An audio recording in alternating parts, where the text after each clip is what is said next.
brave. We'll pack up all our junk and fly so far away.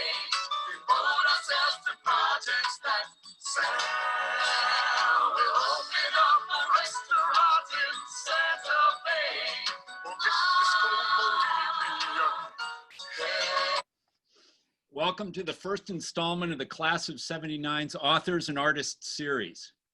Making Mischief with Words, a conversation with Constance, Hale, and Billy Aronson.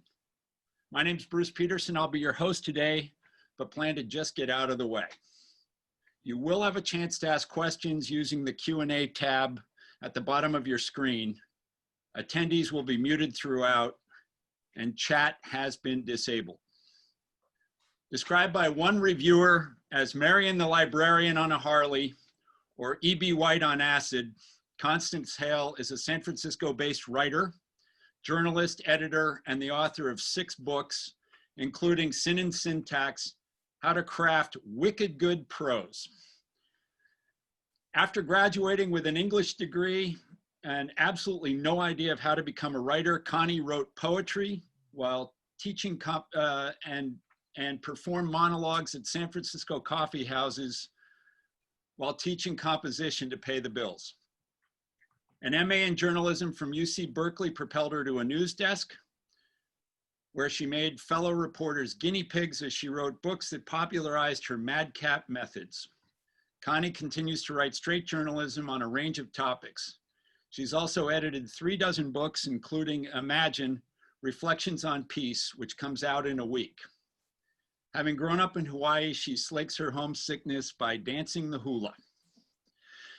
Billy Aronson is a 5-time Emmy Award-winning playwright and screenwriter in New York City. Billy's plays have premiered at Playwrights Horizons, Woolly Mammoth, and Ensemble Studio Theater, and have been published in 6 volumes of Best American Short Plays.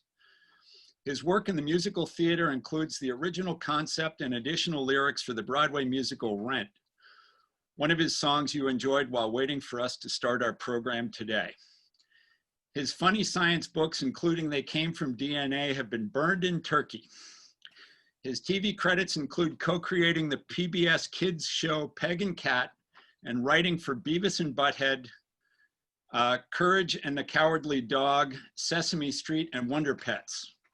And with his wife, Lisa Vogel, he co-created their animated offspring, Jake and Anna. We're thrilled that Connie and Billy have agreed to share with us the ongoing obsession with words that began fueling their conversations and humor back in Terrace Club days. They will discuss their work, evolution as writers, and experiences in honing their craft. Connie, Billy. Thank you, Bruce. Thanks for that introduction. I just want to say to everybody, I'm so glad to be here with you all. I can't see any of you, but I'm looking at that little dot and imagining all of you, and you look fantastic. Connie, I should ask, I know you're in Oakland, I'm in Brooklyn. It's pretty terrible out there, I guess, with the air. Are you doing all right? Yeah, thank you. Actually, the sky is blue today. It's supposed to be a scorcher later, but I'm sitting at in my kitchen with the breeze blowing through the window, and actually happy that I'm in California and not in New York. All right, I can ask you a question about that later. Okay. But I wanted to say thank you to you, Connie. I'm so excited to be here with you. I know, it takes Zoom to get us together. I know. I'm very thrilled. I've been a fan of yours for a very long time. It started in Terrace Club, for those of you who remember Terrace Club. Now, you know, I don't know if you remember this, Billy, but you were a legitimate member of Terrace Club. If that's not an oxymoron, it might be an oxymoron, but you were legitimate, and I was a scofflaw. Because I had taken off a year, and I like slipped. Terrace Club was the only club that would let me slip in and eat there, even though I was technically a sophomore. You didn't know that, did you? That was illegitimate even then. Cool. I had no idea that you were a scofflaw, Connie, but I like you even more now. I'm very impressed. Anyway, however she got there, she was a Terrace Club, and it was kind of a quiet place, a very mellow place. I only realize now that's because everyone was stoned but me. But it was very quiet and thoughtful, and one night, there was this noise, this joyous noise, a lively voice, the voice of Constance, well, Connie Ganal she was then. And she was doing this ribald version of Little Red Riding Hood in a pidgin, Hawaiian pidgin language. And it was so funny and cool. And her reading of it was so awesome. She was just a lot of life, and the sort of the joy of language really appealed to me. So, Connie, I'm wondering if you could start us off by talking about that, or doing any, if you remember any of the tale. So, well, you know, that's so funny that you should remember that, because certainly while I was at Princeton, I felt like such a fish out of water all the time, because I grew up in a little sugar plantation town on the beach in Hawaii. And I grew up, as I say, speaking two Englishes. We spoke Pidgin English with friends and even at school. We called it Pidgin English. It's actually Hawaiian Creole. And then, of course, my parents insisted on standard English at the dinner table and proper grammar. And it was so hard to find anyone at Princeton that had any curiosity about Hawaii. It was like I was from Mars or something. And, but there were some people that appreciated that story. So just to give everybody a flavor of it, in Hawaii, we don't have wolves. So that presented a problem telling a story like Little Red Riding Hood. So instead of a wolf, we used a wild pua'a, which are these big hairy pig things that live in the forest. They're part Russian boar, part domesticated pig. And the story is called Little Lei Puahi and the Wild Pua'a. And it starts, one day little Lei Puahi went come home from school, and her mother went tell, oh, you know, your tutu beans, they're very sick. Well, better you go take her some cookies or something. So little Lei Puahi went off to the supermarket. She get that kind of wiki cookies, 10 minutes in the oven, be done. That's the beginning. And so in Pidgin, we mix in, we kind of put mispronounced English words on Hawaiian syntax, and we throw in Hawaiian words like tutu, which means grandmother, or lauhala basket, which is the basket she takes her cookies to. But of course, Billy's favorite line, I'm sure, in the whole story is when little Lei Puahi is taking a shortcut and that goes right through the Hau tree forest, this thick forest of tropical trees. And she didn't know that a wild pua'a lives in the Hau tree forest. So there's this point where little Lei Puahi gonna be walking down that path. She probably singing to herself some little ditty or something. Maybe she went learning from Billy Aronson, in fact, I don't know. And the wild pua'a, he hears something, yeah? He hears something. He said, oh, what is that voice? So he step out into the path and he see little Lei Puahi coming toward him, and he tell, hey, who's this porky little wahine walking down the path? You do a great wild boar, I must say, and all the other parts. So anyway, we had this bond right away on goofiness and language. And it's funny now, I'm just so thrilled that you're totally a success, you're totally famous, you've got these books that are everywhere. And I'm not completely surprised, because you had that germ of brilliance and always searching and always pushing and exploring and leading your own, finding your own way. So well, anyway. that's true, scofflaw, like I said. Scofflaw. But you know, Billy, it was, you know, Pidgin was kind of something that I was embarrassed about at Princeton. Like because it was a symbol in Hawaii of being unsophisticated in a way. And certainly no one at Princeton, I thought, would appreciate it. So it was pretty fun when I was able to tell that story at Terrace. And then I had this kind of amazing moment, I think a year later or 2 years later, my senior year, when I was taking modern British and American poetry.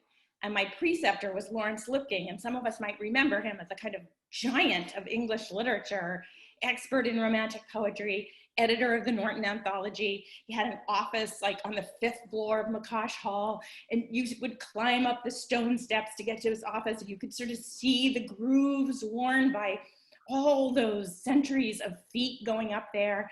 And there were I centuries of feet. I remember that. Centuries of feet. Yeah. And I got super frustrated in the class because we were talking about T.S. Eliot, and I thought everyone was being such a brainiac, you know, just like so cerebral when they were talking about T.S. Eliot, about imagery and allusions and all this heady stuff. And I said to Lipking, but it's poetry, and we never talk about what makes the language different from prose. We never talk about the music of the language. And he said, well, you know, I've tried, but my questions just fall on dead ears with American students. And he reached into his shelf and pulled down a volume of Keats, and I sort of panicked. My stomach literally fell out, because he said, how would you describe this sound in this poem? And he read me like Hyperion, a fragment or something like that.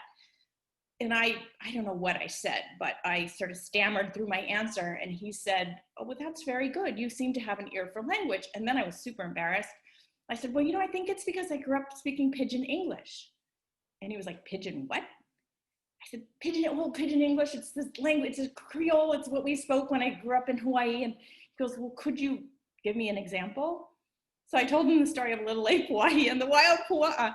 And my mom is in the audience, and it was a total right home to mother moment, because it's like, here I was on the 5th floor of McCosh Hall, where centuries of feet had been before me, telling the story of Little Lake Hawaii and the wild pua'a to an editor of the Norton Anthology.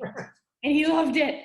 And so that was kind of my, I guess you could say that was like my Princeton aha moment. I'd like to say that that moment in Terrace was my Princeton aha moment, but you know. It was a ha-ha moment. It was, let's say it was the prep.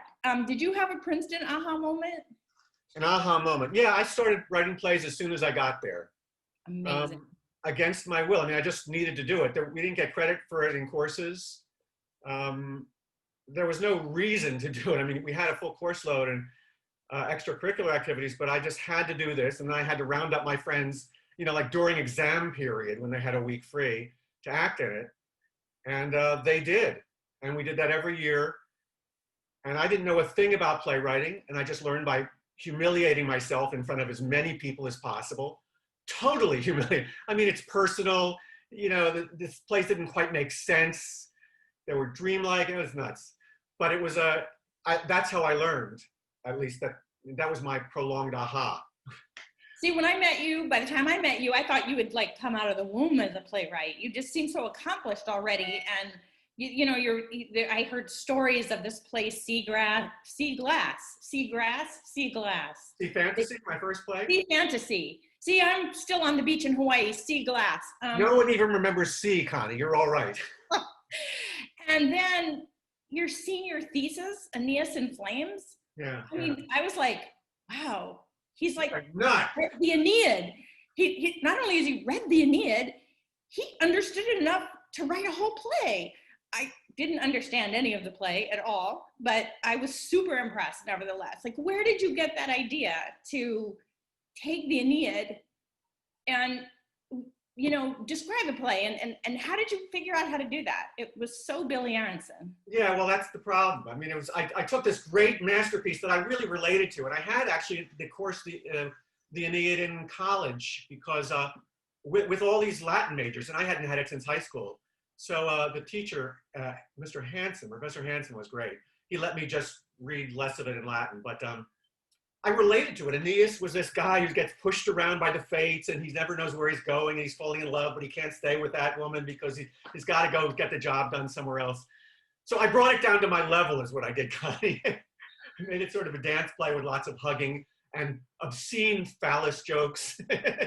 So it's not like I made it any better. It was just, you're right, I made it me, and that's how I learned, by making things me and realizing what of me was good and how to tell the story clearly, and et cetera. Well, was that the first time that you had done that, taken a work of classical literature and brought it down to our level?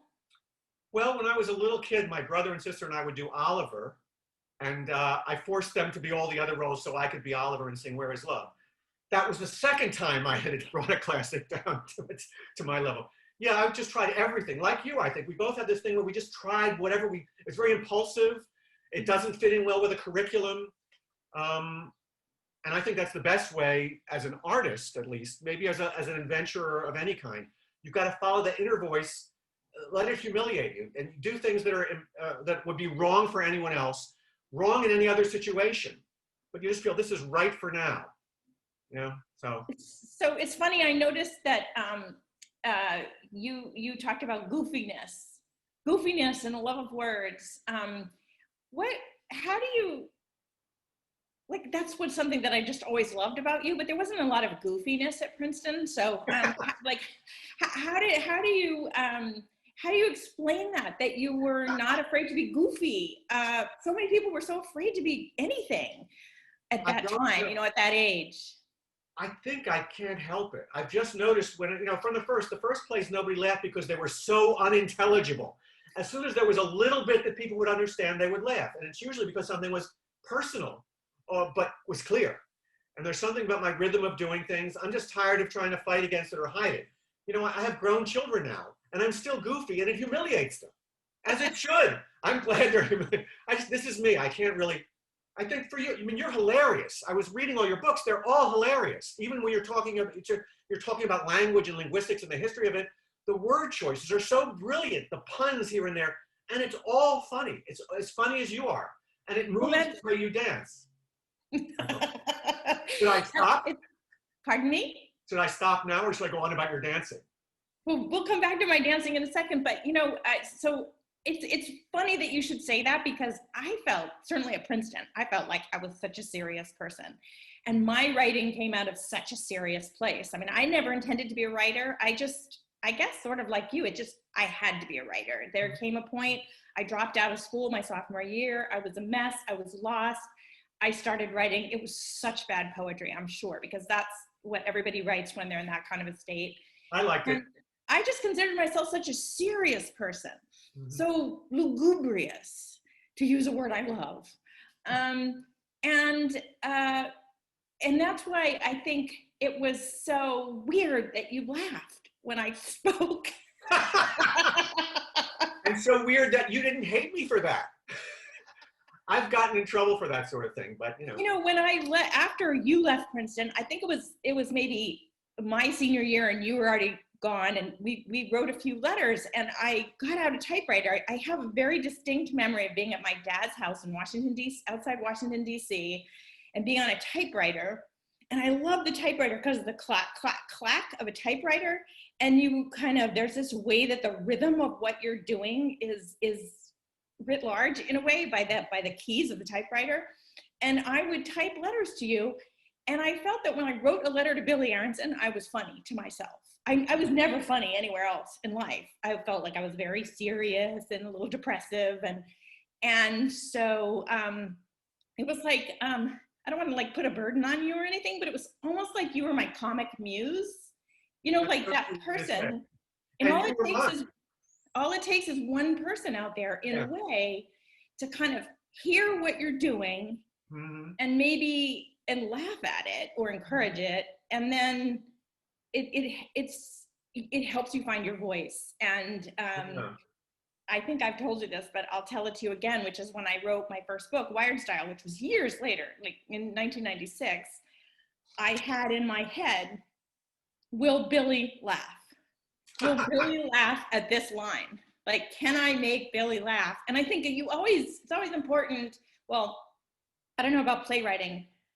I'd be interested actually to ask you about your concept of an audience, because an audience is so much more literal in playwriting. But I talk a lot when I'm teaching writing about that writing is really a conversation, and that you're talking to someone. And the more that you can have someone in your head whom you're speaking to, and then that helps you set the pitch, or that just helps you find your voice, and it helps you find the pitch of what you're writing, and a real person in your head. And actually for Wired Style, because I'm a Gemini, or like slightly schizophrenic or whatever, I had two people in my head. One was you, Billy Aronson, like, can I make Billy laugh? And the other was my grandmother. And my grandmother at the time was maybe, I guess she was probably in her 80s, and she read the New York Times every day, the business section of the New York Times, and she told me, I can't understand the business section anymore because there are all these new words about technology. And so I thought I had two roles. One was to help my grandmother understand this new language, and the other was to make Billy laugh. That's so sweet, Connie. I love that story. But you know, we had that relationship. You brought that out in me. You were funny and thoughtful. And like you, I was, you know, I've had depression I've had to deal with over my life. In later years, quite serious, and lots of anxiety since birth. And So I don't think I ever started out trying to be funny. In fact, in later years, professionally, you know, when some hired for Comedy Central or something, trying to be funny to me is deadly, and it's not funny. It's sort of terrible feeling when people are trying to be funny, but for me, it just doesn't. It's always it's just the way your brain works. When you're honest about the way your brain works, really, I think you get a certain style and a certain rhythm that does what it's going to do. Well, what happened to you? I'm curious about what happened to you when you went to Yale Drama School, because here you were at Princeton and you were doing your like odd, interesting, incomprehensible Billy Aronson plays. But it was, as you say, it was a little bit extracurricular. I mean, it wasn't like, you know, you were an English major and you were doing all the coursework, so it was a little bit extracurricular. But then you go to Yale Drama School, and how did that shape you? Were you an oddball there? Where, like, how was it writing the kind of thing that you write, which is almost, I know I've seen different words used, it's almost incomprehensible. But it's like, it's madcap, it's haywire, it's you know, there's a surrealistic, or I guess absurd. I'm so unsophisticated intellectually, I don't understand people Those are all like perfect. UNESCO, but you know, and kind of absurd, like the theater of the absurd. I don't get all that. I know you do, but what happens when you go to a place like Yale Drama School? Well, yeah, it wasn't as good for me, actually. The self-initiated stuff was a lot more valuable. When I got to Yale, you're right, they didn't get, it was a particular time. I mean, the school has different deans at different times. It was a particular time where it was going towards naturalism, and they were great with it. They were really great with straight-ahead naturalistic theater, which is a very powerful force. But I just don't think that way. If that's what plays were, I would not be a playwright. So a couple teachers got me, but the trouble was I like to please everybody. You know, I wonder I can't get dressed if someone else is in the room because I'm thinking, what do you want me to wear? What do you want me to wear? It's sort of different than what you explained where you're writing for somebody, although that's just two people. But anyway, when I was at Yale Drama School, I wanted to please these people who wanted the opposite of what I should be doing. So I spent a lot of time writing the wrong thing and trying over and over again to be like other people. And I'm so bad at that. I mean, I kept trying for 3 years. 3 years when you're, for a young person to be doing that, it's obscene.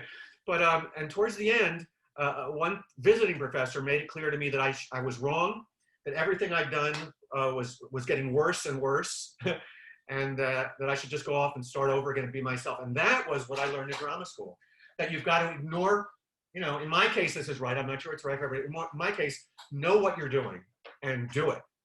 And look at it and be very tough on yourself, because no one else can really tell me. You know, I've had really good teachers who just can't tell, or producers who love the play, but they can't tell what's wrong with it. They only say they like it or something's not working. I have to figure it out. Even if they tell me what they think is wrong with it, I have to make sure that I believe that. So anyway, I want to come back to this idea of naturalism. I want to come back to this, but before this, you're reminding me of a moment, and you know, this is what happens when you're 63, I guess. You just can't really remember when that was, but there was a moment, I think, either when you were in Yale Drama School or maybe right after you've gotten out of Yale Drama School. And at the time, I was writing short stories, fiction. And because I started out writing poetry at Princeton, and then I sort of wrote short stories, and then I ended up writing essays, and eventually I was a very slow learner. And eventually I got to journalism. But I had written, and here's the thing, I remember exactly what story it was. It was a story called Cane Ash about, and it's so weird that it was this story because we've been living through a time where ash is falling out of the sky and getting on everything, you know, getting on your car, getting on your tomatoes, getting on, you know, everything has ash on it right now.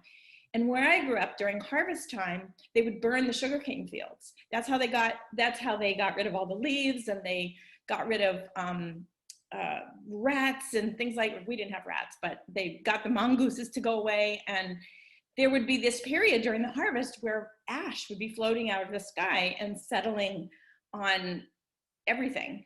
And anyway, the story was called Cane Ash. So I remember that it must have been when I was in my mid-20s, because that's when I wrote that story. And I showed it to you.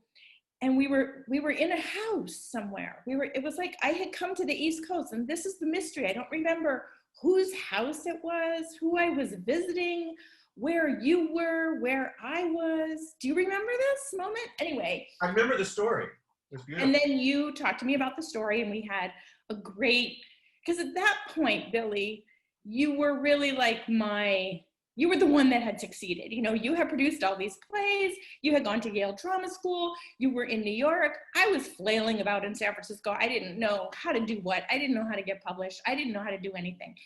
And you read it, and it was very helpful to me. And I think that I was in a short story workshop or something, and I was really deflated because of the feedback that I got. I just felt like nobody understood what I was doing. And in that case, I was trying to write a kind of literary short story, and I was in a class of people that just wanted to write, I don't know, detective stories or something. And you said to me, this is what I learned at Yale Drama School. If you write something really great, half the people in a workshop or a critique group will love it, and half the people will hate it with a passion. Mm-hmm. The only things that everyone likes are the mediocre things. So if everyone in a critique group likes it, you're in trouble. And I must have looked mystified or bemused or something, and you said, and I said, well, then what's the point? Like, what's the point of a critique group, or how do you navigate that? And you said to me, go in and at first listen to everything everyone says completely uncritically, accept everything you're told. Just listen, don't answer back, take it in. And then leave the class and put your skeptical hat on and be skeptical about everything everyone said. And then drop it for a few days, and whatever was relevant will have stayed with you. And trust yourself. And I can repeat that verbatim because I have told it to hundreds of writers since that moment. And of course, I always cite my friend Billy Aronson, who told me this wise thing. So I just wanted you to know that Yale Drama School not only didn't help you, but it helped many writers all over the country since then. Good, so I was worth it after all. Thank you for making it worthwhile. Let's talk for a second about this difference between naturalistic and what it is you do, whatever you call it. First okay. Of all, what do you By call the way, it? after this, I have some questions I'm dying to ask you, but you can go this one, then I'll get next. I'll line up. Naturalistic versus what it is you do. How do you describe what you do? Yeah. Well, that's a good question. For me, the point isn't to literally represent what life is. It's to shape it, to shape the images, to capture how you feel about it. Okay? So it can be, my favorite plays, they're sort of jarring. You look at them, at first you might think, what's going on? Then you realize this is I know that feeling. This is how it feels to me by the end. It's kind of hard to explain. I guess it's more poetic, but it's also got a hard edge to it. To me, naturalism, personally for me, there's something dishonest about it because all those things don't matter on the surface of whether it's a real telephone, whether there's a fireplace or a door. It's not about that. It's about the relationship between this body and that body or that hand. It's what's going on it tries to capture, like Joyce's Ulysses really influenced me. Didn't read the whole thing, skipped to the end, but the way that, he gets into the human brain, he doesn't, it's not easy. People think theater of the absurd, just any weird thing can happen. No, it's very difficult because you suddenly you can't just put everything on a stage. You've got to capture those few elements that are going to help me tell the truth about how life feels to everyone, the situation that we're all in. It's actually hard with realism too to do that, but I would say if anybody wants to check out a play that would be such a great example of what you're talking about, I think the very first play in your book, Shorts? Book of Short, yeah, your book of funny shorts, reunions, of course, because what a subject close to our tiger hearts, Wouldn't you say that that's an example of that? It's like, of course, it's like nobody there is a real person that would show up at a reunion. It's not a real college, these crazy characters. And yet by the time you get to the end of it, this is exactly how you feel, that sort of anxiety, that abilities in your own skin that. Yeah, they're all trying, for those who haven't read it, which is 99% of the human race, it's everybody's come back for a reunion, and they're all sort of, they've got their one sentence, and then one guy is a pirate, it turns out. Literally, he's dressed like a pirate, and he's talking about his takeovers and acquisitions. And then there's a giraffe who's very quiet, and then there's Santa Claus who's going on about Connie. That's right. Her name is Connie. Oh my gosh. And she's talking about how, she's giving presents all over the world and how successful she, anyway. So there's that play, right. But that, I think that's an example where it's all preposterous. Yeah. And yet it's all metaphorical. It doesn't take you very long to sort of make the link between the pirate and the captain of industry or whatever. So it's the metaphor is there, operating at some subliminal level. But the more important thing is just like, this is how you feel in this kind of a situation. Also, I love music, and I know you do too. We're driven. It's all. If I could, I'd probably be a musician or a composer. I can't write notes that are legible. But I think you're right about language being musical. I think that's important to both of us. Am I right? And again, non-realistic plays are best for that. Well, and I think it goes back to that anecdote that I told about Professor Lipkin. That was really kind of an incredible moment, because he really was so respected at Princeton and in the world.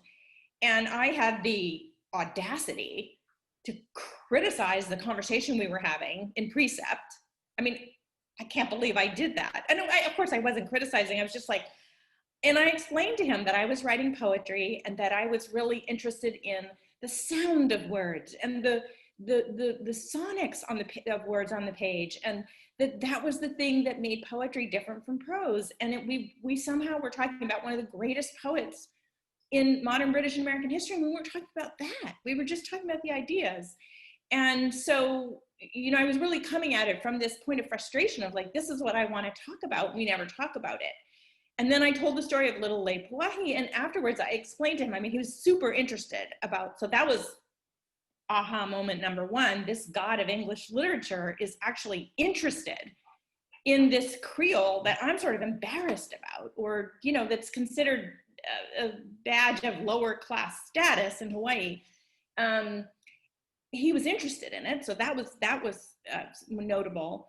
But then I explained to him that in Pidgin, what I loved about Pidgin is that it's not the meaning of words that is what you use to communicate. It's the rhythm of the sentence, and it's the way you enunciate, and there are all kinds of comic values that you become attuned to. And that was the true aha moment for me. There was that there's this other thing in language that makes language work, that makes language tick. It's not just ideas and metaphors and allusions and how smart you are and how well you've read the Aeneid. No, just joking. But there's this other thing. And so that started me in a way on a path to trying to understand that part of language. And I read lots of Ezra Pound, because Ezra Pound was crazy about these ideas. He's crazy anyway, but he had a lot of ideas about how one ought to speak other languages and learn to speak languages. Ezra Pound actually said you should learn a language and not understand what you're saying. You're just learning a language based on sound. So I did become very tuned into it kind of early on, and then I have written about it, a bit about it. A whole Sin and Syntax is broken into 3 parts: words, sentences, and music. And everybody calls it a grammar book, but the whole last third of it is this idea of music and language. So, but it's interesting. I want to just come back to your plays for 1 minute, because there's something, I think, one of the many things we have in common, because there are so many things we don't have in common. I just could never write the way you write, and I could never write a play. But I am always fascinated with the colloquial. So what I love about your plays and your use of language is the way you use super colloquial language. And there is very little highbrow in your, at least on the surface. You mentioned Ulysses, and I think that's funny because in Free Will, one of your other short plays, there is a monologue that very much reminds me of the end of Ulysses. I mean, there is this kind of stream of conscious monologue. But I was struck when I was reading all of the plays. I'm getting a master's in Billy Aronson right now. I was struck at how unpoetic your language is. And yet it's a very pared down, it's really spare. So, but I want, could you just talk about that a little bit? Like, it's so conversational and it's so low to the ground in a way, like lowest common denominator. It's not lyrical. Can you just talk about that? Because yeah. I was so naturally drawn to lyrical language in high school and in drama school. And we learned in drama school, language should come from character, which means the character, it should come naturally from the character's soul, from the personality. You shouldn't make cool language that wouldn't come directly from the character. I understood that. I didn't really know what it meant until I had a play produced in the real world and I had to sit there and listen. I wrote a very short play, a one act that got produced with lots of alliteration and assonance. I mean, it sounded so much fun. And people read it on the page and said, let's do this play. And the character was all this beautiful music about a character in the middle of a dream or something. And watching it, it was like, it was like the language kept me from that person. I learned to use rhyme and alliteration and assonance and all this so that I didn't have to get the character's real guts. You know, the poetry of the cliche we use in drama school is it's poetry of the theater, okay? Not in the theater. In other words, it's a poem in that what happens is poetic, if that makes sense. Things are left out except exactly, but it's not, the sound doesn't need to be poetic unless a character is sing-song.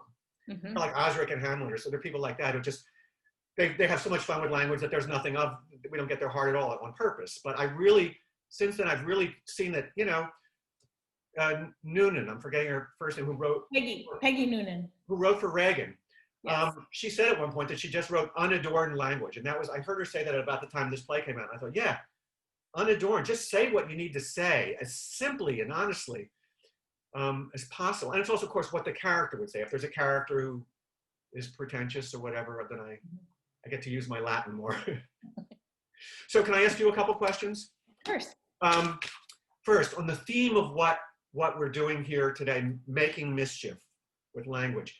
So that so much of your writing is about that. You do it or you teach it to others. And I mean, before 1979, English language had done a lot of good things. You know, people were writing with it, writing great speeches and speaking great speeches and doing essays and books and tomes and writing great literature with the English language.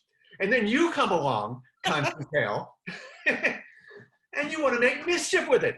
And you teach, and your books are so good at clear about how you can split an infinitive, don't do this, you know, ignore the rules, let's make mischief with language. Why do you do that, Constance? What is it about making mischief? Well, I mean, certainly it comes, I don't want to sort of go back to my roots all the time, but I certainly was aware, I was so curious when I was growing up about how in school and in papers we were supposed to write this one way, conventional English, proper grammar. And obviously I went to Princeton, majored in English. I excelled at that. I got very good at writing that way. And yet the people that I admired when I was growing up, the comedians, the fishermen who told a good story. I mean, we had so many storytellers in Hawaii, in the country where I grew up. They didn't talk that way. They broke language. They spoke in pidgin. And yet they were funny. They were poignant sometimes. One of the most eloquent people I've ever known was my adoptive grandfather, Papa Correa, who was an 80 or 90-year-old Portuguese immigrant who had worked in the sugarcane fields all his life. And he was one of the most eloquent people that I knew, and he couldn't even write an English sentence. So that fascinated me. Like, how is that? You know, this is supposed to be right, and this is the way this gets an A, and yet this makes people laugh, or this makes people cry. I just was fascinated by that dichotomy. And I'm just trying to remember when I think what it was another kind of transformational moment in the way to think about this stuff was I was teaching at a high school. So to support myself, as Bruce mentioned in the introduction, I taught composition at an art school in San Francisco, at a private art school. And I was teaching composition, and I was supposed to teach grammar because they realized that all these kids had been educated to be creative and educated to just write whatever came to their heads, and they didn't know grammar, they didn't know rules, and they were desperate for rules. So I had the unique challenge of trying to figure out a set of rules for a bunch of unruly kids who I wanted them to stay unruly. I didn't want to curb their edges. I didn't want to clip their wings. But I recognized their frustration and recognized that they wanted something to hang on to. They wanted to understand something. And so I just kind of like sat down with all the grammar books and I said, how can I give these kids something that is true, that makes sense to them, and that is true and that will work, without forcing them into this kind of dry academic standard English. And that really was the beginning of Sentence Syntax. So the whole idea, and I wanted to be the like cool, hip, young teacher. I was only 26. So I wanted to be that teacher for these kids. And that was, I guess, another aha moment, or, you know, another way for me to think. I want people to be creative misbehaviors. I don't want them to be three-piece suits. Mm-hmm. And the writers whom I love break the rules. So why do we teach the rules? You know, anyway, that's the best way that I can understand it. So that's been a kind of intellectual puzzle for me my whole life, because I've been teaching all along and writing. So I teach myself too, and I edit, and it's sort of like, what are the rules? Which ones are really good ones to abide by? Mm-hmm. And then in the end, I don't really like rules. It's like in Sentence Syntax, I use the word underlying codes. I try to let people know about the underlying codes of language, because so many of the rules you've been taught are wrong. Like, don't split an infinitive. You can split an infinitive. We do it all the time. It's fine. You can't do it in Latin. And that's why people say you can't do it, because you can't do it in Latin. But like, English isn't a Latin language; it's a Germanic language. So anyway, that's kind of a long and I think there's even more to it. Explanation. I know you. I mean, I thought about this, and I know you very well. I've been reading you and knowing you, and I think that there's always been something revolutionary about you, that to upset the apple cart for good reason. I think right from those first kids that you hung out with in Hawaii, there's a sense that this pidgin language is, we have to fight against this repressive force above us. There's so many rules everywhere, and they're not good rules. So in the end, language is about telling the truth, expressing something honestly, getting to the truth, whether in art or in just an essay. You want to tell the truth, and to have to take detours, to use an extra syllable even, it's going to make it longer for you to get to the point, or be pretentious on the way to the point. You know, I would add something else. I mean, you want to get to the truth, and I think this is embedded in what you're saying. You want to tell the truth, but you want to touch people. Mm-hmm. You want to, somehow in your sentence, you want to make someone laugh. You want to make someone cry. You want to tell the truth, because, you know, I'm a journalist, so sometimes the truth can be kind of dry too. You know, factual reality. But you want people to feel something, mm-hmm. And so that's why you have to somehow break out of that mold. Mm-hmm. Because the things that make people feel something are surprising usually. Mm-hmm. It's something you don't expect, and so language. I think it's to get ultimately from me to you. How can I do that? That's why I have these words, and by any means necessary. It's really hard to do that. To reach another human being. Any way you can mangle this, you know, rules are good if it helps us understand each other because we agree on them and we know what this sound means or this, but if bending it helps me make the point more perfectly, you know, look at the Gettysburg Address or something. It's got a beautiful logic all its own. It's shocking in a way. You talk about it a couple times. And it really reaches you, I think. It makes its point in ways you don't even get upon first hearing. Although, you know, if you study it, there are again, underlying codes, if you kind of look at the syntax, you see like, oh, this is parallelism, you know, like a government of the people, by the people, for the people. I always get the prepositions in the wrong order, but you know, it's like that stuff affects us. And so the parallel phrasing, and you know, JFK, of course, it was Theodore Sorensen who actually wrote it, but like, you know, great rhetoricians understand that. It's in their, they've learned it, and it's in their bones, and it's how they speak, and it does affect us. So, but you know, I wanted to, you sort of touched on this, and it's something that I think is in common between us, is this idea of the colloquial and the idea of you're very scatological. I don't think I'm that scatological in my writing, but that's one way that you surprise or break a convention, or and you know, when I was writing, not so much Wired Style. Wired Style was my first book, and I was working at Wired magazine, and I had to kind of channel the editors at Wired to write this book, because we had evolved our own style for the new digital age. And I had to channel them, and at the same time do what I thought would be true to myself. And so I was so eager to write Sin and Syntax after that, because I could just be myself. I could just have my ideas. I didn't have to have all these Wired editors in my head. But the task with Sin and Syntax was to write about grammar in a way that wasn't boring. Mm-hmm. I mean, I had to take the ultimate boring subject, the subject that everyone hated in high school, the subject that was written about in such a boring way that no one ever remembered anything that they had been taught in 9th grade. And I had to somehow convey that it was fun, that language was a sandbox that we could play in. And that was, I mean, of course, that's partly who I am, you know, I mean, the creative misbehavior in me, but also this, I really felt that I had to break open this, I had to break open the idea of what language is and what grammar is. And that I had to, you know, when we're 3 years old, 4 years old, really, 4 years old, 5 years old, such a magical time to watch kids and language acquisition.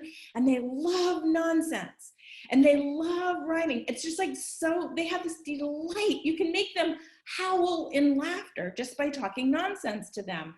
And so I felt like we have that in us as humans, this delight in language, this sense that words are fun, playing with words is fun, breaking the rules is hilarious, and then it gets beaten out of us in the next 12 years of school, you know? So it's like, how can I get all these adults and put them back in that linguistic sandbox? And one of the ways that I did it was to intentionally, I don't think I was scatological, but I intentionally used low to the ground language, or I think there were places where I put ums in there, or so the task was to, I had to find a voice for that book that conveyed an irreverence towards language at the same time that I was being entirely reverent towards language. And I did it by being very colloquial, by breaking a lot of the rules that all the other grammar writers were following. I used the word syntax instead of grammar to just kind of make people think about it differently. And then of course, the title Sin and Syntax, so to make people think that it could be something that was sinful. And I just wonder, so that was all very intentional on my part. It was a strategy, you could say. But it also reflected my views towards language and towards all this stuff I was writing about. But I kind of want to flip that back to you. Like, what is your strategy? Because I am struck, and coming back to the language in your plays, I am struck by how just how intentional it is. It's so consistent, and it's so intentional, and it's so surprising. So like, could you just give me one more beat on how you think about all that? And I would so love to see the first draft and then like your manuscript. I'd love to see what you change and how you edit yourself. So are you saying scatological? I mean, literally there's poop in my plays? Well, you're saying they're like, yeah, and fuck, and you know. Oh, yeah. Well, it depends on the character in the play, but Milan Kundera, I haven't said that name out loud in a long time, writes in one of his essays that kitsch is that which denies the existence of shit.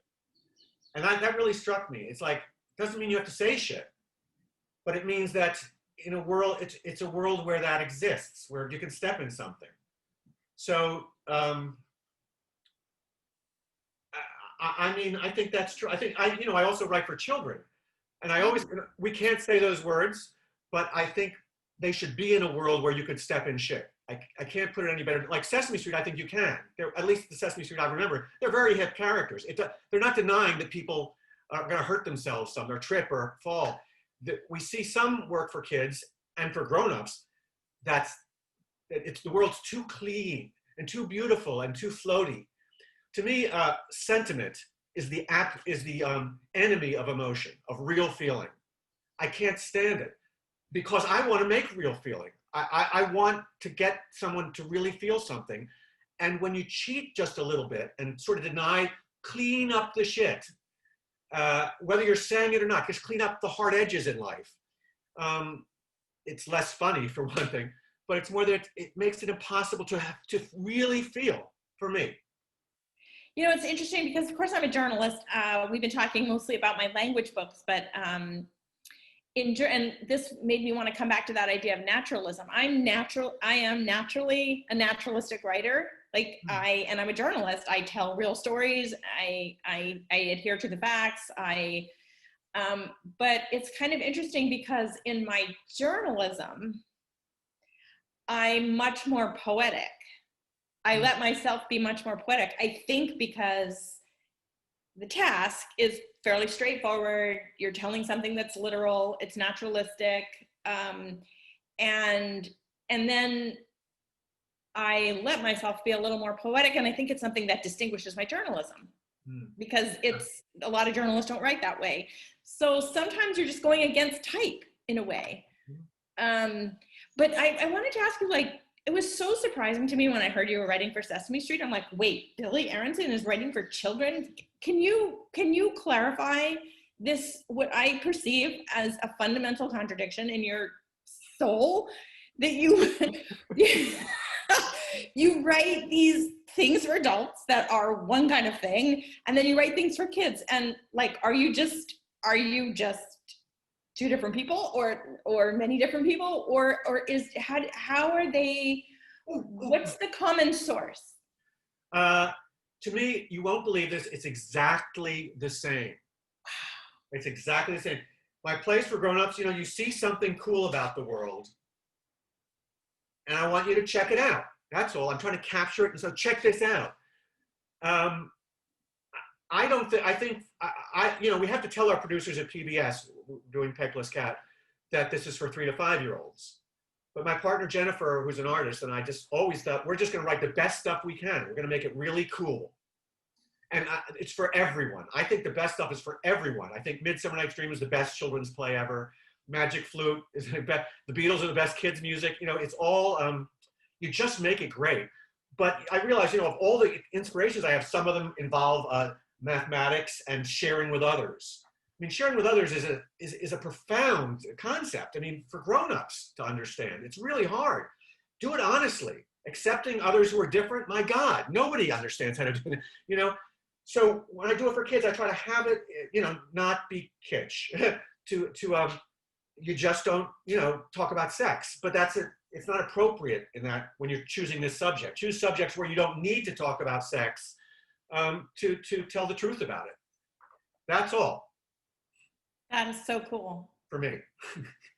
So on my plays, my grown-up plays are a lot like, there's childlike things about them. I'm seeing the world for the first time. I use goofy language. They're about language as much. I mean, they call attention to the language. Like you talk about kids loving to play with language. My grown-up plays are anytime somebody speaks, you're aware. That's one great thing about the stage. Unlike film, I think, is when you look at a play, everything that's happening is being held up for examination. Really? Somebody just speaks as there's something odd about that fact that I think a movie forgets. But a play, anyway. I want to ask you something about your plays, because of course I just finished reading all 15 funny shorts. And when I did write fiction, I wrote short stories, and I love short stories as a form, as a genre. And of course, fiction writers, colleagues of mine, hate it when they write short stories, and the inevitable question from everyone is, so when are you going to write a novel? And I wanted to ask you about short plays versus full-length plays. You've done them all, and you helped, or you conceived a rock opera of theater spectacular, and you've sort of done them all. But can you talk a little bit about short plays and why you write short plays, and how they're different from full-length plays? Mm-hmm. For me, it's the play has to be the right length. The play knows its length. I've spent so many times trying to stretch something, a one act into a full or short play, and then realizing that when I start to think, okay, an audience is going to sit through this. Do I want them to actually sit there with their time that they took to get here, with that scene, with that character, with that word? And I realized, no, I don't need that word. What do I need? What has to be here? If I'm going to get people to sit still, if I'm going to make them sit still, it's got to be all of it has to be just right, and necessary to get from here to here. And it just happens that most of the time I see something, it's about the experience, the feeling about the world, rather than about a long, complex story, usually. I really enjoy stories. I'm a big fan of Shakespeare's. But what I enjoy in the theater is to have my eyes open. It's like, wow, this is how it feels to be alive. And I never thought of that. And a 20-minute play can do that very well. I mean, most of the plays in that book, I thought in the beginning, I thought, wow, I'm going to take this to the end of the universe. It's going so far. We're going to bring in Santa Claus. It'll definitely be 3 hours. And then you realize, wait a minute, I've made the point. Why am I still going? Anyway, there are advantages to full lengths, like getting them produced. Lots of theaters don't want to do one acts for a number of reasons. Mm-hmm. But this is what they had to be. So you don't do short stories anymore, huh? No, but I don't do short stories. I think I once read a long time ago, I heard an interview, I think it was probably Terry Gross interviewing Pauline Kael. And I think Pauline Kael started out writing fiction, and then she ended up writing movie reviews. And I think Terry Gross said, do you regret not writing short stories, or do you ever want to write them again? And Pauline, I remember Pauline Kael saying that when you sort of develop one genre of writing, you sort of bring your whole self into it, and you find a way to bring the things that you're meant to do into the genre that you're writing in. And I feel that that's how it is with journalism. I don't do daily journalism. I don't do hard journalism. I do a little bit of editing of hard journalism. I have this book coming out in a week. It's about War and Peace, and it's really written by, the essays in it are written by New Yorker writers. And I mean, it is hard news journalism taken to the max. So I love journalism, but I tend to write profiles mostly because I'm so fascinated by people. I do a lot of travel writing. So I have found a way of bringing in those short story elements. So I write narrative journalism. So when I write nonfiction, I'm using fictional elements, and that's satisfying to me. I feel better at doing that, at writing a true story and weaving fictional elements in, than I am in writing fiction. And I get so much of your soul, your personality from those pieces. Yeah, and the other thing is, I started out, as I mentioned, writing poetry, and I'm sure it was very bad poetry, but my first love is poetry. And being an exceedingly practical person, I decided in my mid-20s that I could not be a poet, because I would never get published, and I would never have money, and I would never have a job, and I didn't want to teach for the rest of my life. I didn't want to teach so that I could be a poet. And that's partly why I switched to journalism. I wanted to be able to be writing and making a living at the writing. But as a 60th birthday present to myself, I thought it had been 30 years since I had stopped writing poetry, and a friend of mine came out with a book of poetry, Matthew Zapruder, a book called Why Poetry. I started reading that, and I started getting really excited about poetry. I was in a very serious hula masterclass, in which we had to learn Hawaiian chants, and we had to translate the Hawaiian chants into English. And so I was all of a sudden in a situation where I was reading poetry in Hawaiian and translating it into English. And then I started reading Derek Walcott, just coincidentally. And all of a sudden my head was in poetry again. And I have been reading a lot of poetry ever since then. And I started writing poetry again, secretly. I don't intend to publish it. I mean, maybe I'll publish something, but I'm not writing a book. And there's something so, I don't know how you feel about this, but I think maybe you're retired or semi-retired. Anyway, we'll come back to that. But it's so wonderful to be writing something where I am not a hack. Like, I don't have to please an editor. I don't have to please an audience. I am just able to work the craft and write, you know, the length that I want something to be and the voice that I want something to be. And it's been, so I have never returned to short stories. I've found a way to bring the short story into my journalism. And I guess I found a way to bring the poetry into, because as I said, I do write sometimes in a kind of lyrical way for journalism, but I'm also secretly, or just kind of on the side, writing poetry again. And one is better at 60 than one was at 20. It feels very different, huh? Yeah. So I don't know if we've come full circle, but we've gotten up to at least 60 years old. Bruce is joining us now, and I think we're going to take questions from other people. Does he know he's on mute? Bruce, you're on mute. Yep. There we go. I knew we had to have one technical glitch before we were finished, and so it was all going so smoothly. You know, I was going to save this one for last, but since it got the most upvotes, an anonymous attendee has asked, Billy, can you sing a bar of Where Is Love? Thank you for asking. Where? That's a bar. And that's all you want to hear, believe me. My voice was very different when we did the production. I was 6. Yeah. But thank you for asking. Yes. We have a question from Kathy Trontel. I hope I pronounced her last name correctly. Billy and Connie, you two spoke about experiences with anxiety and depression and feeling like a fish out of water. How do you see those darker experiences influencing or impacting your humor? That's a great question. For me, I mean, it impacted everything about my life. There was a sort of, I think anxiety gives me a sort of pressure.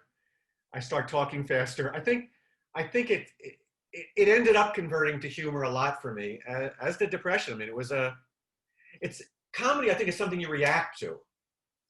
It's a collision of things. And for me, there's something about being cheerful at the same time as seeing hard things. I've always had a double perspective. So maybe it related like that. You know, I definitely, I remember when I was in high school, and quite depressive in high school, there was a quote that I wrote down. It might have even been in my yearbook or something like that. Might have been from Hermann Hesse's Siddhartha. Don't quote me on that, but, and it said, the quote was, "The deeper that sorrow carves into your being, the more joy you can contain." And that's pretty much how I see it. I feel that I did suffer from depression, you know, clinical depression, in my teens and my 20s and my 30s. And I kind of outgrew it, thankfully.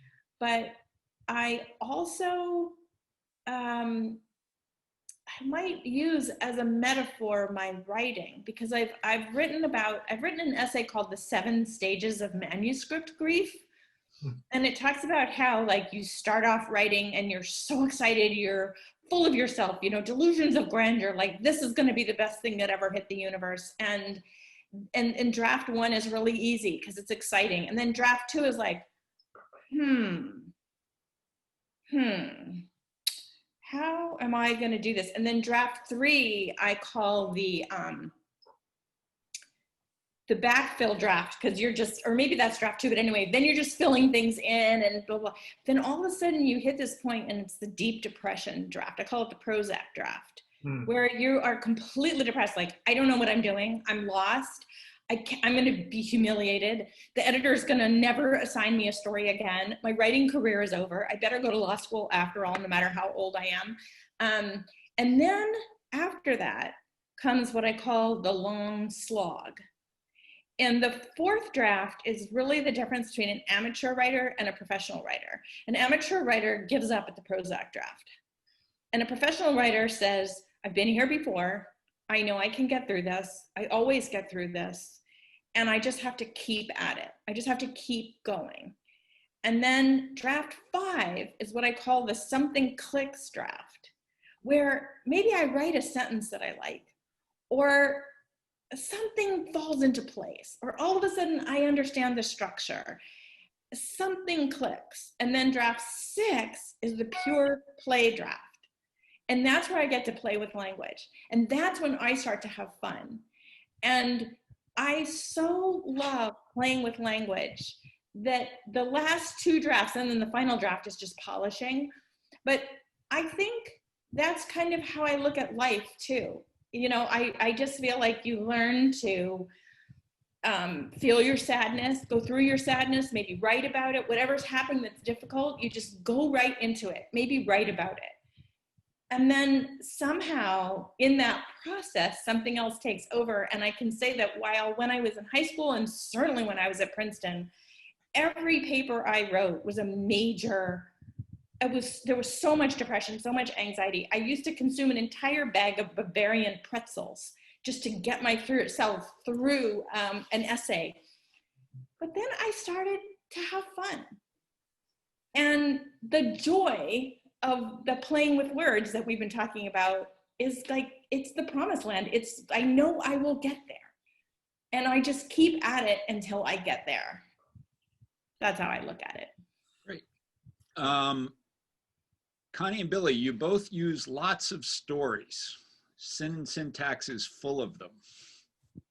Are you the kind of writers who daily jot down notes about things you experience? And also, I would add my own, when I read Sin and Syntax, I wondered if you read a book from one end to the other without stopping to write down. There's so many excerpts and so many things. Do you actually take notes and jot things down as you go along in a book, but also your stories and writing things down as well? So this is the book I've been reading the last couple days, Funny Shorts by Billy Aronson. And you can see there are multiple things that I've marked. And then these tabs on the side are the super good sentences that I really loved. So I do any good book that I read, by the time I'm finished reading it, it's just filled with Post-its. And I somehow think I'm gonna go back. I don't know what I think I'm gonna do with those things. Sometimes I go back, because as you know, Bruce, from reading Sin and Syntax, I have a lot of things that I quote. I mean, I do save great things. So H is for Hawk. I don't know if anyone's heard of that book, but it's this wonderful book written by a British woman who's a poet. Her father died and she gets a hawk, and it's just this really unusual, wonderful book. It has so many Post-its in it. I'm like, what am I ever gonna do with this stuff, you know? So yes, when I read stuff, I do flag it, but my other answer is that I trust my memory. I think more important are the stories that I remember, like that incident with Lawrence Lipking. The things that I come back to over and over again as having taught me something. So actually I trust my memory, but then I have to go back and make sure that information's factual. But my memory, for me, memory is a filter. It's an important filter. If I remember something after many years, I should write about it. Mm-hmm. What do you think, Billy? Same. I write down a sentence or something that I think is cool, but then I never end up reading it. The fact of writing it down makes me remember it. You know, like, you ever do that? So. Yeah. We have a question from Larry Tsai. Larry! Larry! Great to see and hear you both. He said, I don't know if you're familiar with Lomas's book on the lexicography around the use of single words in foreign languages to communicate more complex, layered, subtle feelings, etc. My question to both or either of you is, why do you think certain languages, cultures, etc., seem more adept at capturing certain emotions in a single word versus what other languages do not? For example, Schadenfreude in German. Wow, that's a really brainy question. Thank you, Larry. You're going to make us think. Billy, you take it first. Okay, well, Larry's my brain is, anyway. I can't say why, but it's certainly true, isn't it? It's just certain languages are so great with a feeling, like German. Like I love Wagner's operas. I don't even know what the words mean, but they're so German. You know, they're so profound and thrilling and awesome. And Italian is musical and it's about love and it's about, I don't even know what they're, and I don't even translate it. I just love different languages. English, it's interesting. I feel like I know less about why English works the way it does than other languages that I don't actually understand. But so I don't know why, but I think it's a great question. So I will answer it thinking about English in particular. So I'll pick up where Billy leaves off. Especially in my book, Vex, Hex, Smash, Smooch, which came after Sin and Syntax, I did a lot of research. I've always been fascinated by the history of English. And again, this fascination of like, why do we have the rules that we have, especially if they don't describe the language that we speak? And so English is so fascinating because it started as a Germanic tongue. It was the Angles and the Saxons who came to the British Isles and pushed the Celts out. And we had this our fundamental language is Germanic. And then the Romans invaded at one point and brought some Latin words. And then there was the Norman invasion and the Norman French. And then there were people from Denmark. And at Denmark, I finally figured out like why Hamlet, Denmark, Prince of Denmark. Oh, because the Danes came down and inhabited English for a while. And so they gave us words like freckle and make and all the words with K in them. So English is actually this hodgepodge. There are words that are from Old English. There are words that are from French, but Norman French. There are words that are from Latin. There are words that are from from the Vikings and then from the Danes. And it's there. And then of course we went out and were imperialist. And so we got words from India and we got words from Native Americans. And so English is a weird language, unlike many others, in that it's such a hodgepodge. And I'm not sure if this answers your question, Larry, but it's fascinating to go back to Anglo-Saxon and to look at that word, because I always wondered, why do all these people say prefer the Anglo-Saxon? Why is there this prejudice among people like E.B. White and Henry Fowler, like all the language mavens repeat over and over again this shibboleth, like prefer the Anglo-Saxon, avoid Latinate words. I'm like, why?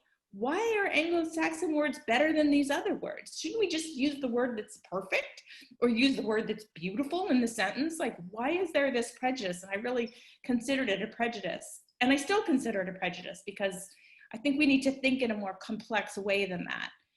It's very black and white thinking that I don't like.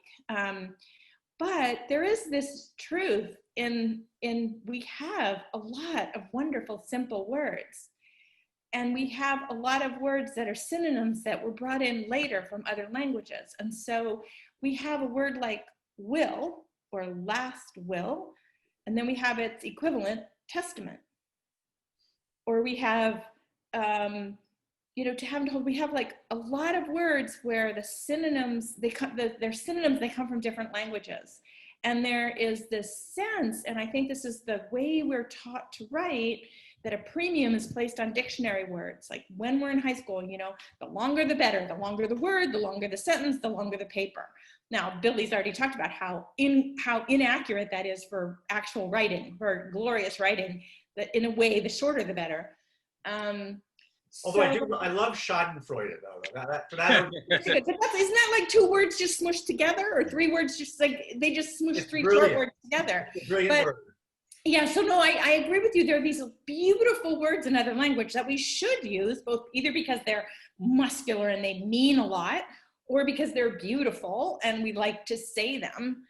And yet there is something essential to our language. I mean, I do believe that there's something to this Anglo-Saxon. Shakespeare wrote iambic pentameter. He wrote with a certain kind of words, and there are poets. The poet Mary Oliver was once asked, why iambic pentameter? And she says, because it's five iambs are the length of a natural breath, like 5 a.m.s in English. So I think there's this connection between the breath and the words we use and the natural rhythm of English that most of us are not very alert to. But, and Larry, I'm sorry, I'm probably going like completely off your question, but I just think that there's a lot in English. We put it all together in one dictionary and call it English, but it's a much more complicated picture. Bruce, do we have, I could go on more about that, or do you have No, other we have lots, we have lots of questions, so Okay, let's go to the next question. we'll fill our time. An anonymous attendee asks, here's my favorite quote about writing by Robert Traver, author of Anatomy of a Murder. We write to show what life looks like through our own little broken piece of beer bottle. Riff on that for us, please. The beer bottle, Connie? You make Mischief. Why is the beer bottle broken? Is it like you're drunk, you dropped it, you got in a fight? I don't go to bars. Go to the ground. It's not a Chardonnay bottle, like as Larry might have preferred. You know, there is, like what that quote tells to me is the necessity of concentrating a story into a perspective, like how important it is that there be a concentrated perspective, like a character, a voice, a narrator who knows what he, she, they is, and the story is told from that concentrated perspective. And that's one thing that gives a story truth. And probably we like beer bottles better, broken beer bottles better than broken Chardonnay bottles, because we're kind of an anti-intellectual culture. And that's all I have to say about that. Yeah, I think my metaphor would be, I feel like as a writer, I'm on a planet, on my planet that's all by myself. There's no one else there. And I'm shouting into space, you know, the way we send out greeting cards. Is anyone there? Can you hear me? It's like that. It's like, it is like the beer bottle is a good image. It's like you're saying, this is me, you know, I want you to hear me. I'm here. This is what it's like in my planet. I hope that's what he was saying. Yeah. Question on comedy and getting old. This is from Nancy Harkness Theodoro. Hi, Nancy. Great writer herself. A great writer also, yes. I think so much of humor depends on surprise, but it's harder to surprise me as I get older. Do you have the same issue? If so, how does that affect your writing? I think that's a good point. I mean, your energy tends to change with age, right? So youth, I didn't know much about writing or life, but I had a ton of energy. So there's a lot you can get out of that. It's very exciting. Older, you know more. I see more. I'm more critical. I see this is wrong, that's wrong, don't do that. And I feel, I allow myself to feel a little wiser about life. So there's a different kind of humor. I still think it's a really important time to be writing, but it is, Nancy's right, your tone, I feel my tone changes a lot. And you know, Shakespeare's it. He went from these great comedies of his youth, and there was a tragedy, and afterwards there were the romances that are very funny, but they're thoughtful. They're so thoughtful about what it all adds up to. Anyway, good question. Con? I don't write comedy. I don't have insight on that, I don't think. A couple of questions on perhaps the current state of the world and the country. One, and I'll ask them both at the same time and let you talk about where we are now. The first one is, Billy, you mentioned theaters don't like to do one acts, and COVID has so sadly impacted our ability to enjoy theater. As we find our way back, do you think this is an opportunity for one act plays to thrive? And are you writing now? And then a second question also about the current events. Do do you have a few words about the language of authoritarianism that we've seen in late September of 2020, which is the radical opposite of everything you both appear to stand for or do stand for? You want to go first, Con? Well, I'll take the second question first. I am fascinated by political rhetoric, always have been. I was a political reporter when I was a working journalist, a staff reporter. And I have read, and I quote in both of my books, I quote politicians a lot. And it's kind of funny, the question is about the language of authoritarianism. And what I've been thinking about so much more is just the failure of language, just everything that we've been talking about nuance and shades of gray and picking a certain kind of word and touching people in a certain way has been on the wane in the last 4 years. And I don't want to necessarily put it all on one politician, but it does.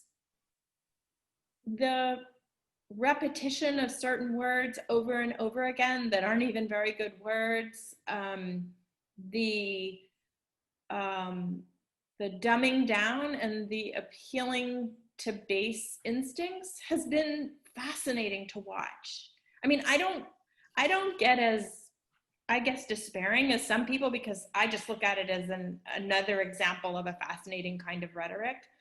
But it is, someday someone will put up political speeches of our time next to political speeches of other times, and it will be astounding to see the difference. It's as though we have a person with a 5th grade vocabulary in the White House. It's weird, and it's not only the president. So I go back over and over again to George Orwell and his essay, Politics in the English Language. And the same things he said in 1946 apply today. It's fascinating. That's my answer. Yeah, about the second question, but I love, both questions are great, by the way. It's very thoughtful.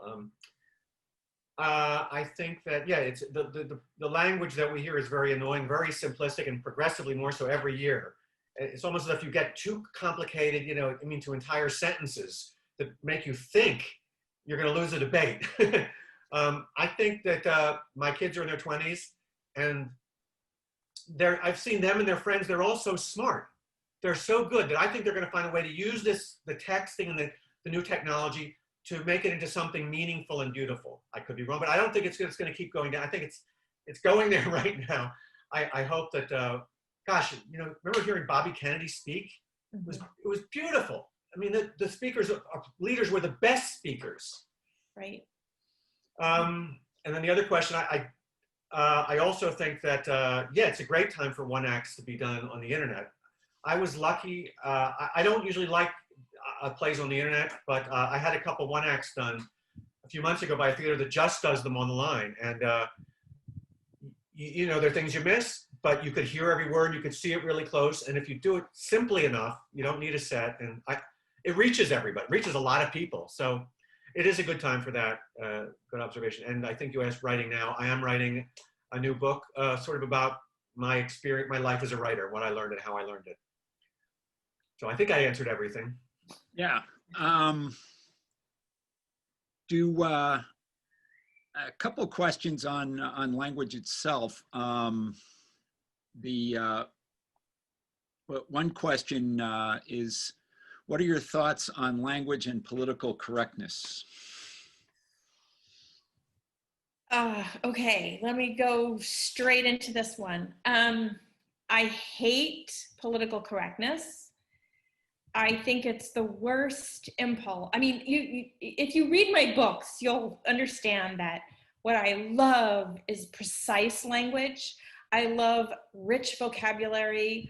I love words that have multiple meanings. So a word will have its dictionary meaning, and it'll have its associative meanings, its connotations. And I love the careful selection of words to be as as precise and as vivid as possible. And I want us to be super thoughtful.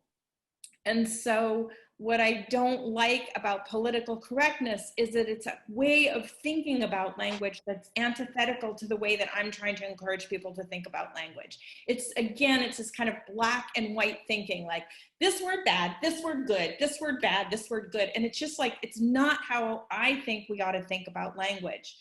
I am so bummed about the epicene there, you know, the they as a single person pronoun, singular pronoun. And I'm bummed about it, not because I don't want a third gender, and not because I think people shouldn't be binary at all. I think the more the merrier. I'm just bummed that we took a word that had its own meaning and its own history and its own clarity, and we hijacked it to mean something else instead of picking a new word or taking one, like taking a pronoun that we already had, like one, or just, so I'm super bummed that in the desire to do something inclusive and the desire to maybe even expand language, we did it in a way that I think was wrong-headed. And then now we're kind of locked into it because of political correctness. So it's not that I don't want a third pronoun. There are other languages that have a third pronoun. It's just that I wish the process had been different, but you know, you can't help the way language evolves, and language does evolve. And I'm not one of those people who thinks we should always do it the way it's always been done. But I have, you know, that bums me out. And I just think that that's a kind of knee-jerk reaction a lot of times. And I understand the sentiment, and I want us all to be careful and thoughtful and nuanced with our words, but I don't think politically correct speech is always careful and thoughtful and nuanced. Billy?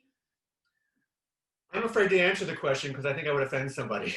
But I agree with what you've said. I really do. I'm afraid that at this point in time, we've come to the end of our scheduled time. If we haven't done it otherwise, I have taken screenshots of the questions that we didn't get a chance to answer. And in case that's lost after we end the meeting, I'll send them to both of you. And if you want to respond, you can respond that way. In the meantime, I want to thank you both. I thought this was a wonderful presentation. Witty, engaging, interesting, as were both of our authors. I'd also like to say that we hope you'll mark your calendars for December the 10th at 11:30 Eastern Standard Time, when we will host 3 more 79 authors. Also, I believe Terrace Club people. What a hotbed that was. We're going to present Words, Images, and Crossroads, a conversation with Madison Smart Bell and Andrew Moore, moderated by Ellen Levy. Madison is an Ansfield Wolf Book Award winner and a Penn Faulkner and National Book Award finalist for his trilogy of novels on the Haitian Revolution, has published numerous other works of fiction as well as biography. And he recently collaborated with Andrew, an internationally recognized photographer and Guggenheim Fellowship winner who's published 6 books, and whose work can be seen in no fewer than 50 public collections, including those of the Princeton Art Museum and the National Gallery of Art. Finally, who better to moderate this conversation than author, professor, poet, and fellow Terrace Club alum, Ellen, whose critical work has focused on the intersection of literary and visual arts. So we hope that you will all enjoy and join us for that and enjoy another fabulous presentation. And thanks again to Connie and Billy. This has been great. Bruce. Can we thank you? And also Yeah. Phil and Catherine and Neil. You guys are the best. Thank you for doing this. Yes, My thank pleasure. you.